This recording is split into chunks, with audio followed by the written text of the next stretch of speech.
This episode of IGN Conversations is brought to you by Gran Turismo 6, available December 6th.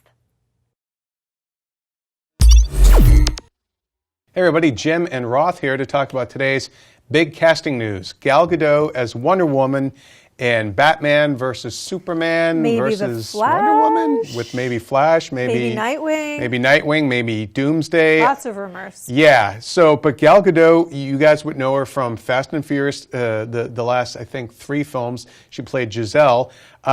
She is a model too, and she doesn't have really an extensive acting background. Fast and Furious is pretty much her biggest thing today. Yeah, she's sort of done little bit parts here and there, things in Night and Day, and she was in one episode of Entourage. Yeah. She's done some Israeli television. Mm-hmm. She was in the Israeli army for a while, so she has. Okay, but having said that, which is awesome, by the way, but every single citizen of Israel goes into the army for 2 years, so that's just part of being So from what Israel. You're saying is maybe she's not badass enough to be Wonder Woman? No. What's your thoughts on Gal Gadot as Wonder Woman? I have so many thoughts at once because first of all, they've announced the casting at the same time that they officially announced that this character really is Wonder Woman.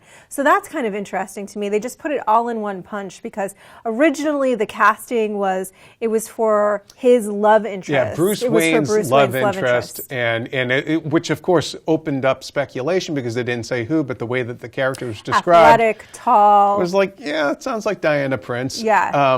But, we have a theory that, Bruce Wayne and Diana Prince must know each other. Maybe they're not, quote unquote, lovers, but they come to Metropolis with some sort of mission that involves seeking out Superman and yada yada. But what do you think of Gal Gadot as Wonder Woman? The first thing I think is this. I'm excited that we're going to see an on-screen Wonder Woman. I really am very happy about that. So I don't want that to get... That's why I'm a little weirded out that it was all announced at once, because I don't want that to get lost in this. That's a really good thing in my mind. I'm excited about that. At the same time, I'm surprised by the casting. She had a very particular role in the Fast and the Furious franchise. She did it well. She's certainly tall. She's very slender. She's gorgeous. So that's, she's got that in her favor for sure. But she doesn't look like she could really kick anyone's ass. That's my concern. I really actually really like Gal Gadot. Like I like her. She's friendly. She's nice. She's great. But my image of Diana Prince was always somebody that had a bit more grit, that for this new iteration, I really want to believe that she can kick ass physically. That she's an Amazonian warrior goddess. Because sometimes what happens when you see these really slight women getting into these fight sequences, it takes you out of it because you just think, okay, this is just all Hollywood and all made up. When you see somebody that you really think can do it, that's another level. At the same time, I also want her to have that kind of intensity.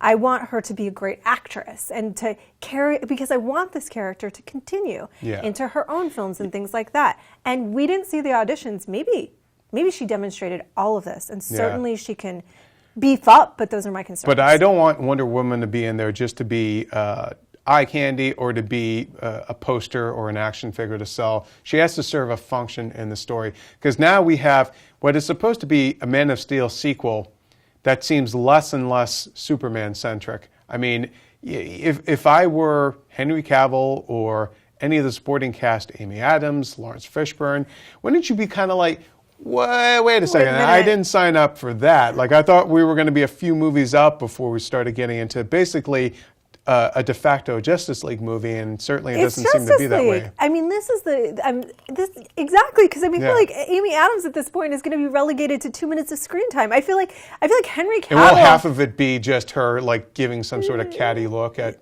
Gal Gadot? No, I hope stop it. Amy, no, how dare you? They would never do that in a movie. Lois Lane is not that way. Thank you. They'll love each other, and it'll be a beautiful moment of feminine love and gorgeousness.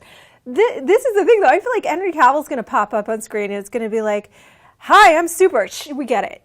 Yeah, you had your movie. This is my time. We're busy talking with Flash. I mean, it's just like the weirdest thing in the sense of, this is Justice League. Why are they not just calling it Justice League? Well, they haven't settled on a final title yet, but to me, it just seems sort of, in the Marvel universe at least, you had Iron Man and all these other films to set up for Avengers.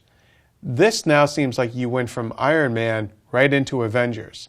And while Batman has existed on screen before, this particular Batman hasn't. This is going to be our first time getting Ben Affleck's Batman. So you have to establish that. So I just have a feeling like there are going to be a lot of, as you're watching this movie, adjusting to all these new presences and new people. Like, it's enough that, you know, if it was a solo Batman movie, you're sitting there the entire time adjusting to this new guy playing Batman. But now I have to adjust to not only that, I have to see, well, how does he play off of Henry Cavill's Superman? How do Superman and Batman really fit together on screen? And now you have Wonder Woman, and maybe Flash will show up, and maybe they're going up Nightwing. against, and then there's Nightwing, and I don't know. I feel like it's getting a little out of control. It's getting a little crowded, and I'm wondering.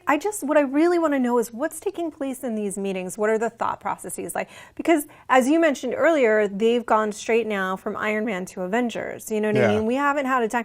You're assuming that everybody's going to have the history on these characters, particularly when you get into characters like, and that, sure, Batman. That's true. We've been sort of covered with the Nolan universe. But when you get into things like Nightwing, I mean, I feel like there will be some confusion. Like, wait a minute, is that Roth? Who is it? Like a lot of people know Robin, and not a lot of people out in the know? street know that Robin grew up and became Nightwing, and so now you have to explain that. But maybe he's not really Nightwing. Maybe he's just Dick Grayson, and yada yada. I mean, it just turns into like a very kind of convoluted sort of conversation. And if you get into the Flash, right? If you get into Flash, is this now going to be the CW? Is it going to be the same actor from the CW? I mean, that's something that we've discussed a lot too. Sort of what is the overall plan? Because I feel like whenever I see what Marvel is doing, and I've said this before, I get it. I get what their plan is. I think right now the plan is they look at this and they're like, we want to own summer 2015, and I think it'll be very cool to see Wonder Woman and Superman and Batman together. But you do have to earn it to get there. All I'm saying is Gal Gadot as Wonder Woman is